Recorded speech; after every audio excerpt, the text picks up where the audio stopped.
जायकवाडी धरणात येणाऱ्या आवकमध्ये रात्रीत पुन्हा वाढ झाली आहे। सध्या किती क्युसेकनं आवक येत आहे, तसंच धरणात किती पाणीसाठा आहे हे आपण या व्हिडिओच्या माध्यमातून पाहूयात। त्याआधी तुम्ही HPN मराठी न्यूज चॅनल पहिल्यांदाच पाहत असाल आणि अजूनही चॅनलला सबस्क्राइब केलं नसेल तर नक्की सबस्क्राइब करा, जेणेकरून आमचे अपडेट्स लवकरात लवकर तुमच्यापर्यंत पोहोचतील।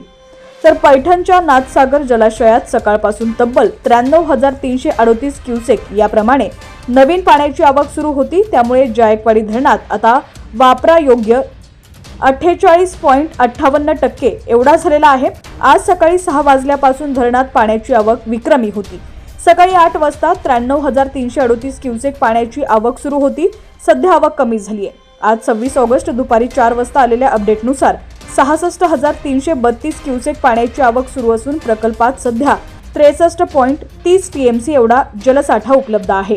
यापैकी 37.24 TMC पाणीसाठा वापरायोग्य जिवंत पाणीसाठा शिल्लक आहे।